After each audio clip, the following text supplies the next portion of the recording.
అని నేను ఈరోజు మిమ్మల్ని అందరినీ ఆలోచించాలని, మీరు ప్రశ్నించుకోవాలని, మీకు మనని ఓడియడానికే బ్రాహ్మణే శక్తులైన ఆర్ఎస్ఎస్ బీజేపీ ఆడుతున్న ఈ కుట్రలో భాగంగానే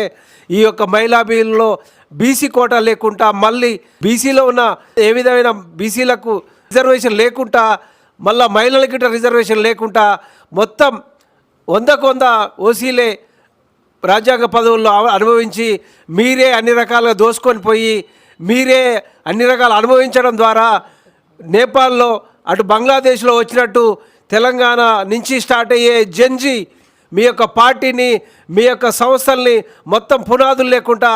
సమూలంగా నాశనం చేస్తుందని, రాజకీయ సమాధి చేస్తుందని ఈరోజు హెచ్చరిస్తున్నాను.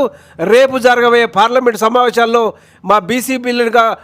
బిల్లును కనుక మీరు సబ్కోటాన్ని అంగీకరించకుంటే మీకు